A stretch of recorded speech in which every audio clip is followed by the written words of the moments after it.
And we are live. Monday. I'm trying to get hopped up on Mountain Dew. I'm running on energy drinks. It's going to be a long day and a long night. It's already been, but we're going to talk about the Nets. Spoiler alert. Your Brooklyn Nets are still figuring out how to win games. I mean, they were trying to lose that game last night, it seemed, but they still won. Hit that music, Alex. We're doing that Brooklyn Nets talk right here on Talking Nets. Brooklyn, we go hard. Go hard. Talking Nets. Hosted by Keith McPherson, Robin Lundberg, and Hudson Flynn.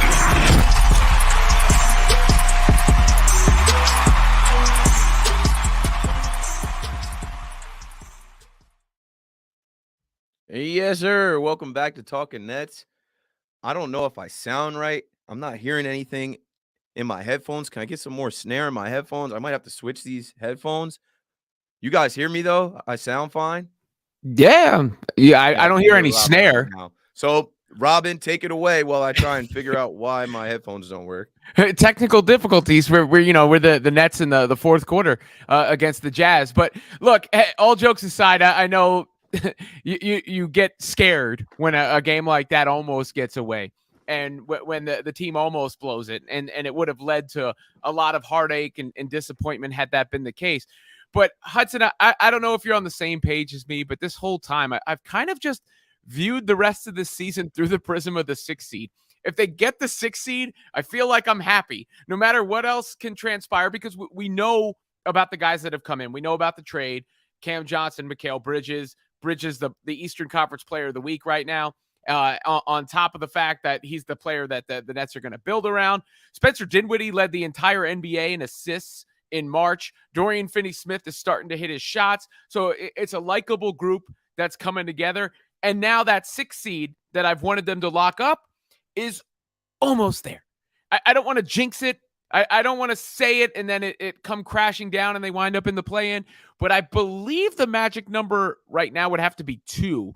Any combination of Nets wins and Heat losses, and the Nets have locked up the 6th seed, because essentially they have a 2-game lead over Miami with 4 to go, but essentially they have a 3-game lead given they have the tiebreaker with 4 to go. So I feel pretty good about them meeting that bar of holding the 6th seed while we have something to look forward to, beyond this season.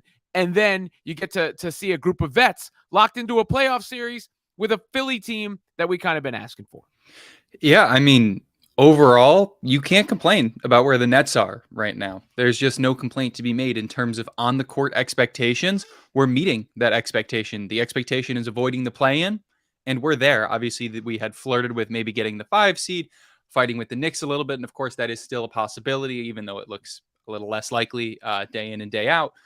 But when it comes to your on-the-court product, you're there. We're seeing Mikal Bridges develop into a star, gets his first Eastern Conference Player of the Week. Spencer Dinwiddie has form fit to his role.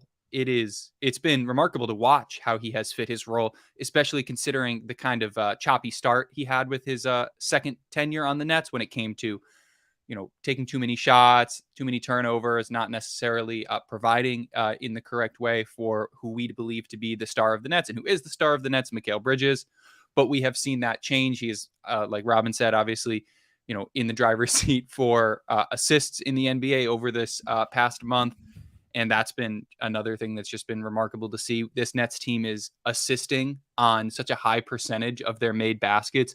It's really been wonderful to see, especially because we have had so much ISO ball over the last 4 years. And of course, nothing against that. Kevin Durant and Kyrie Irving, both great players, both great ISO players. And anyone would be a fool to question that. But seeing the amount of passing and the amount of interplay that this squad is having has been really enjoyable, despite the potential blown leads. And then, of course, when you look forward, it is hard to say not only that the Nets didn't come out on the winning end of, at the very least, the Kyrie Irving trade, considering where the Mavericks are right now, and to have Mikal Bridges and hopefully to be able to re-sign Cam Johnson and all the first-round picks that came with both of those trades. It's hard to say the Nets are in a bad position going forward. In fact, it would be pretty easy for me to say that the Nets have one of the brightest futures in the league, because every day it looks like the Nets are maybe only 1 star away from, jumping over the bubble into playoff contention rather than playoff appearances. But when you look at what we're doing right now, making the playoffs and not the play-in is a huge step for this Nets team. Well, look, I mean, getting another star is easier said than done. So I don't want to just say they're a star away when that is hard. But point taken, the Nets won the trades. They won them. Now, the Phoenix trade can still be a win-win. Don't get me wrong. The Suns win a title. I think they're 6-0 in games KD has played. If they win a title, obviously it's a win for them. But that doesn't make it a loss for the Nets. It can be a win-win. I think the Nets have already won that trade, given Mikal Bridges is a revelation. I mean, this guy's playing like a top 15 player in the league at worst, maybe better than that right now with the ability to get better. You see it up there. He was the Eastern Conference Player of the Week, 33 points, 5.5 rebounds, shot 45%, 46% from three. He's still at 50, 40, 90 while scoring 28 points a game as a net. And his defensive production hasn't dropped. Yeah, no, and he's still a really good defensive player. And in the game against the Jazz, he didn't shoot the ball that well, but he's learning how to score and still be productive without shooting the ball that well, because he's doing things like learning how to get to the free throw line, and how to handle the ball. Alex Gonzalez writes in the next star we wind up with might be Cat, and it'll be an offer y'all can deal with. Look, Karl Anthony Towns is a great shooting big man. I don't know exactly what the answer to that, who the next star is going to be, but there is certainly reason to fantasize about that in the offseason. But when you're talking about this team right now, I saw the comment that was up before. Rahola 88, it said, call me crazy. I kind of like Spence as our PG going forward. Give me a big man and another star wing along with Bridges. And then we have other comments like My Holy King saying, we all know the Nets aren't going to the finals, but play hard, and you can see how far you can get. Don't give up. Jared Williams, as the playoffs started now, the Nets would play the Sixers. And we sort of touched on this in the last episode, but the Sixers series is intriguing to me for a few reasons. One, obviously, there's a James Harden connection. Two, Joel Embiid and Harden haven't been at their best in the playoffs. Both of those guys have been dealing with little nagging injuries as of late. And the Nets have the kind of team that I do think, with the vets on it, that can lock in to a specific opponent and really be disciplined with their game plan against that specific opponent while bringing the compete level up. And they do seem to be coming together at the right time, especially that starting five. Finney Smith is starting to hit some shots.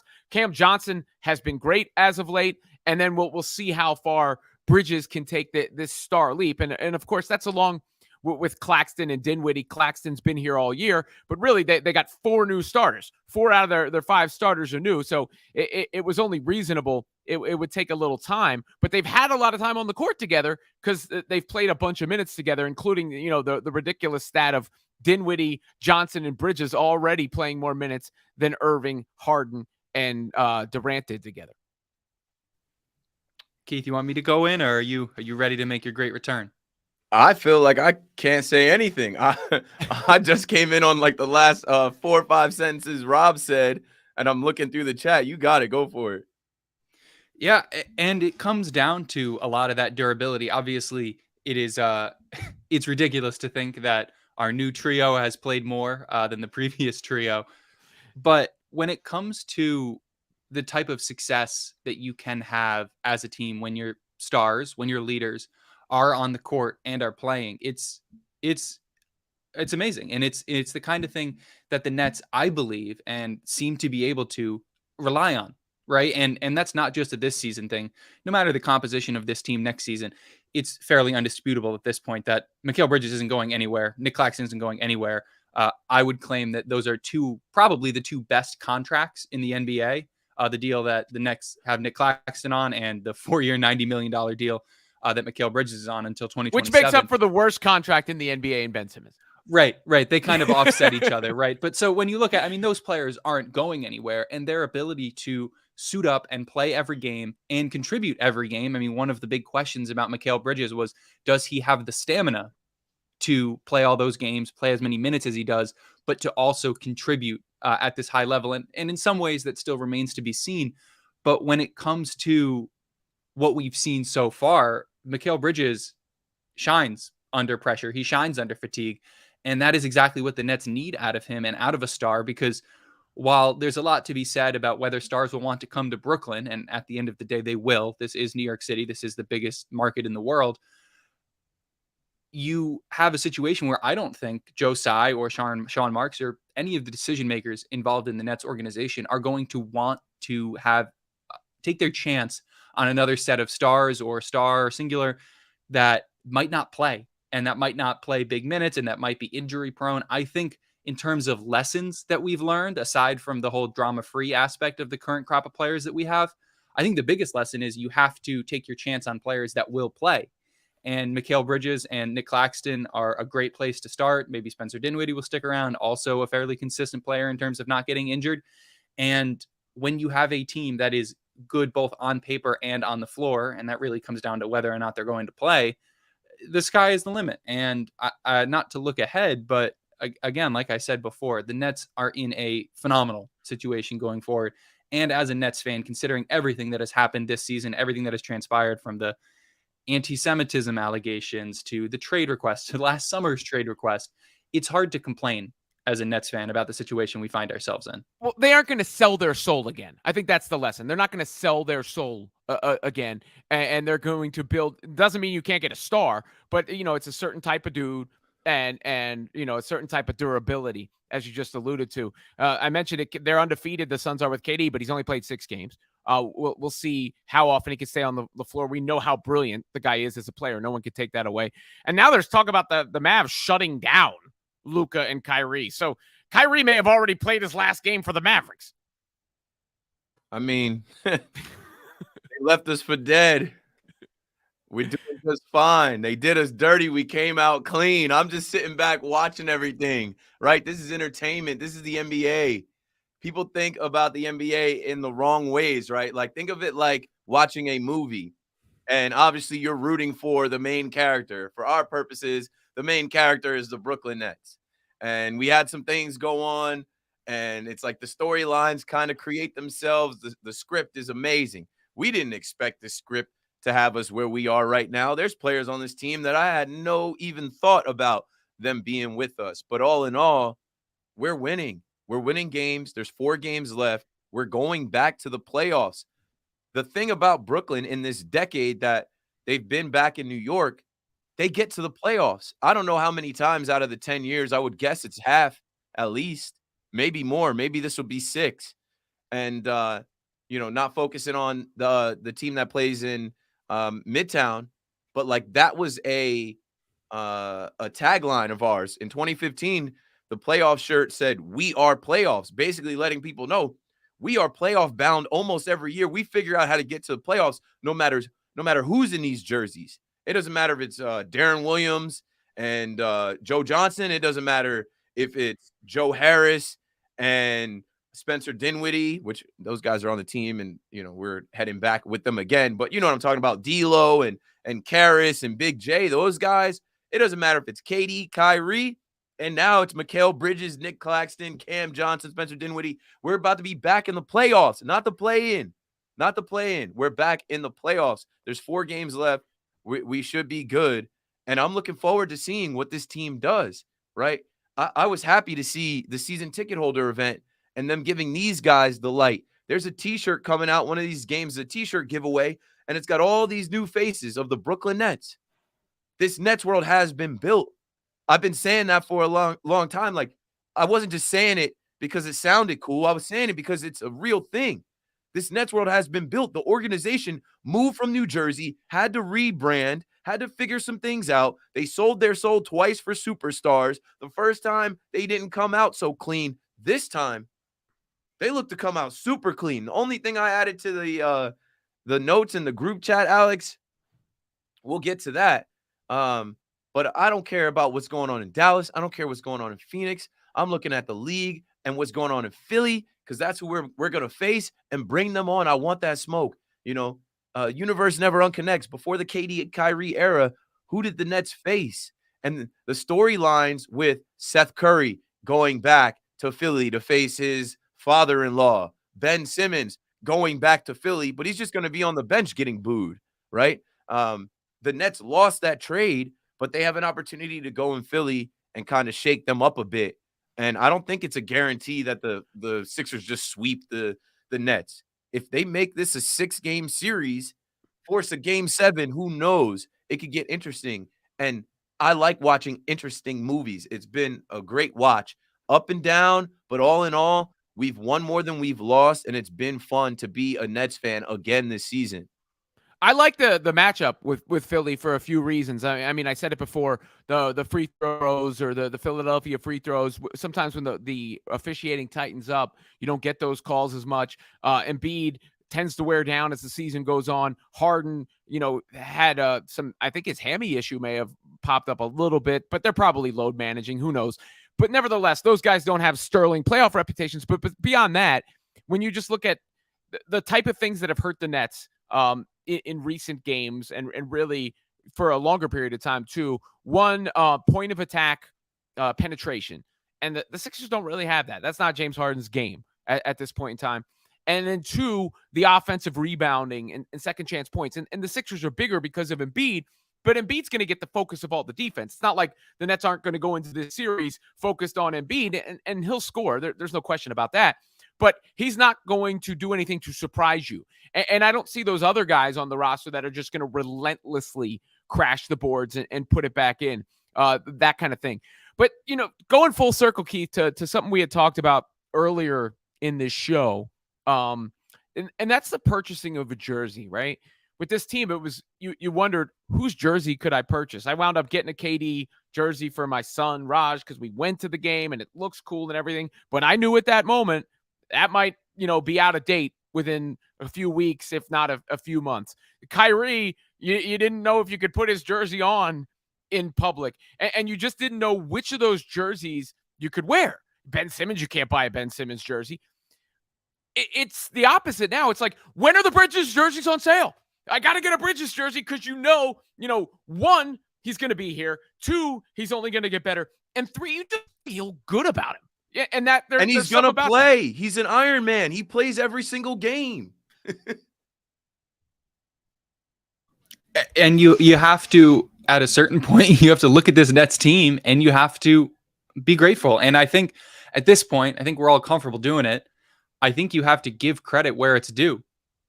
And for as many bad decisions that a lot of people can put on Sean Marks and Joe Tsai's shoulder, the only one really that I see as just a major L was anything to do with the Sixers, anything to do with Ben Simmons, anything to do with James Harden. Those are L's you can put at their feet. But you have to give credit to Sean Marks, back in the days when we were landing Kevin Durant and Kyrie Irving and even beyond. The phrase was, "In Marks we trust." That was our mantra. That was everything that Nets fans wanted, was just to trust our version of the process and put our faith in our GM to put us in a better position. And despite all of the faith in him, or at least a large part of it from a large section of the fans being dropped and being lost, we're in a situation now where if you are an honest Nets fan who isn't blinded by some weird irrational hate over the Kyrie Irving situation or whatever, you can say that they did a really good job. They took a bad situation, albeit one that they created themselves by bringing in Kevin Durant and Kyrie Irving in the first place, and they put the Nets in a good position. And when you're thinking about positive outcomes and as positive outcomes as they could be, I mean, this is an A+. This is an A+ out of a bad situation. And if you're going to crucify them for creating the situation, you have to give them their flowers on the way out when they have, come out of this getting applause, and a deserved applause, because at this point, you really can't say anything negative about either of those trades, not only based on how the Mavericks are playing, not only based on how Mikal Bridges are playing, but everything surrounding it and everything that could come in the future because of it. Hey, we don't have too much time to waste. I know I don't. We'll get right to the voicemails, your comments in the chat. Something I wanted to add when I was talking about Bridges being an Iron Man, he's on pace to play 83 games, right? Because he's got an extra game from the Suns. 83 games in a league where they have to change the awards to say that you have to play at least 65 games to be considered for NBA awards. Like, this guy's about to play 83 games. So I guess he'll be in the running for one of these awards next year because he doesn't like to miss games. I mean, we don't have to keep talking all around it. You guys know what it is. It's the last week. There's 4 games left. They survive and don't lose at home to the Jazz. 3 out of these last 4 games are at home. This Timberwolves game tomorrow is going to be interesting. They can beat the T-Wolves. Cat is back. The Pistons are trash. They've won 16 games all season. They should go to Little Caesars Arena and beat them. The Magic, watch your head. Those boys can play. But it won't matter, right? Like, you go beat the Timberwolves, you beat the Pistons. It won't matter if you lose this last game on Friday to the Magic or this tune-up game, which I don't know what to expect, Sunday, April 9th, from the 76ers facing the Nets in Brooklyn. They may not show their hand at all. They may not match up with us for that game because that's going to be the first-round matchup. Yeah, I see some people in the chat, a bunch of people mentioning other players on the Sixers, Tyrese Maxey, who obviously is a terrific player, and Shake Milton, DeAnthony Melton. No one's saying the Sixers suck, right? Like the Sixers have won a lot of games for a reason. No one's saying they suck. I just don't think their best players are necessarily fearsome in a specific matchup with the Net. They're going to score. They're going to play well. They're great players, but they don't terrify me in the specific matchup. And I like the cut of the makeup of the Nets as far as getting into a series with a team like that with no pressure, by the way, right? Like house money, playing with house money. Anything they do positive is great. We don't expect them to win the series. If they win the series, we throw a parade. Literally. If they get out of this series, like if you knock off Embiid, who's in the conversation to be the MVP, Harden, who has won an MVP, Harden, who played here, right? That's another thing too, and we'll play the voicemail, move on. I've seen Doc Rivers choke. I've seen James Harden choke. I've seen Embiid not necessarily choke, but like come up small in the playoffs. History repeats itself. And I tell you guys this on WFAN and on here, in the NBA playoffs, somebody always gets hurt. It is a consistent theme every year that alters who makes it to the finish line. Somebody always gets hurt, whether it's a role player or a star player. Somebody's going to go down. I think I said that on a podcast. And then that night, Embiid went out with an injury. Not wishing it on anybody. I don't want anybody to get hurt. It's just a fact of watching the NBA for so long. I've only got one voicemail, which is cool because we got to rush through this one a little bit. Really, it's my fault. Blame me. I have gotten to a point where I'm doing so many things, and I have a 38-week pregnant wife. It's just not enough hours in the day, they say. Not enough hours in a day. Even if you get up at 7, 8 a.m., next thing you know, it's 4 p.m., and you got to head to the stadium. Let's see what this voicemail came in late last night. Yo, what's up, Talking Next? Shout to the panel. Listen, shout to the chat. Yo, I see in the Cleveland game and the Utah game, they trap us in the end of the game to try to cause turnovers. Jacque Vaughn need to make that adjustment. Have Cam Thomas, Ed Sumner, Steph Curry out there. Someone. I'm surprised Steph Curry missed those free throws tonight. But traditionally, I think, theoretically, it will work. I don't think that Steph Curry is going to miss free throws in the fourth quarter like that all the time. We just need somebody to help us with that trap. I thought we controlled the pace of the game. The first 11 field goals with 10 assists to it. Spencer Dinwiddie had 146 assists in March. I mean, we balling out here. We hooping. We the favorite underdogs. I'm going to keep saying that. We're the favorite underdogs. I got us going to the second round. I will revisit this conversation once we get past the second round. Peace. What I'll say about that game yesterday is, Spencer Dinwiddie came right out and said, we got lucky. We got to be better. We got to learn from it. That can't happen if we want to go the places that we're trying to go, which is literally right around the corner. I'm over it. I watched that game as I was watching the women's college final, and I'm watching baseball, and the Nets were up 20, and they kind of took their foot off the gas, but all is well. That ends well. Big fan Breezy in the chat. Thanks for the voicemail and the congrats. Appreciate you, bro. Isn't it good that Nets fans are just having fun again? Isn't it nice that we're thinking like there could be an expectation to make the second round with this team? I mean, we talk about the Nets. We do this podcast. We've done it through thick and thin this season. Nets fans are a fickle bunch. Nets fans on Twitter are a fickle bunch. But to see optimism flowing from our callers, from the chat, from Twitter, from everything with this franchise, it's just nice to see. It's just nice to see that the Nets have something going here that people can rally behind, and that they have, especially after how many galvanized opinions there were relating to the KD Kyrie drama. My last bit of stress was about the 6 seed, and it's almost done, almost locked up. Well, I'm not gonna say it's done until it's done, but it's right there. It's right there. Yeah, I mean, for me to put out basically after the trade was made, after this thing got blown up, for me to put out there, hey, just stay in the playoffs. don't drop into the play-in. And they started off the second half losing 4 games in a row where we're like, oh, I guess we're bound for the play-in. No, they fought back. And for all the talk about chemistry and how these guys will gel during the 7-11 era, even the Big 3 era, right? Having guys in and out of the lineup. Oh, are they going to have enough chemistry to compete with these teams in the playoffs that have played all season? This group has chemistry. This group has found their identity. Is it going to be strong enough to knock off the Bucks, the Celtics, the Sixers? Probably not. But it at least gets you into the playoffs with some hope.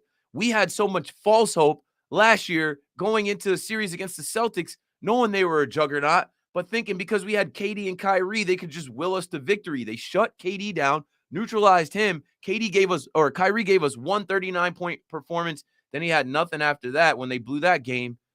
They're playing with house money. Whatever they do is cool. And if they get knocked out in the first round, we're on to next season.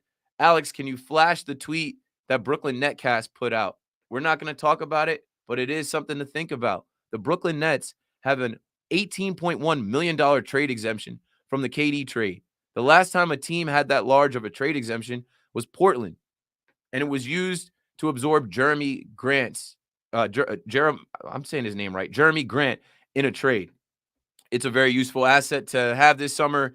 Gives us an avenue to trade for a significant piece to our roster. It's all right in front of them. The picks and the players and this offseason. So the thing is, when something gets blown up, right, sometimes you have to destroy before you can elevate. I think that's a Rick Ross lyric. But I remember, Ross saying that, and I thought about it. Sometimes you have to destroy what was there completely before you can build and elevate past where you were. Yeah, destroy before you rebuild. I think it's an old phrase. I don't think Rose came up with that one. I heard it from Rick Ross, so that's how it stays in my head. He said something, you got to destroy before you elevate. And so, that's what I look at this as. This Nets world has been built. They destroyed what was, but they have a chance to quickly elevate here in the next year, 2 years. So hold on, folks. Stay tuned. If we get bounced in the first round of the playoffs, it's not the end of the world. Anything else, guys? Let's go Nets. Yeah, that's it. We'll be back with another pod, I think, Friday. Thursday, there's a few things going on, but Friday to end the week, and we'll have some more games to talk about. We'll see you then. Let's go Nets. Let's go Nets. Brooklyn.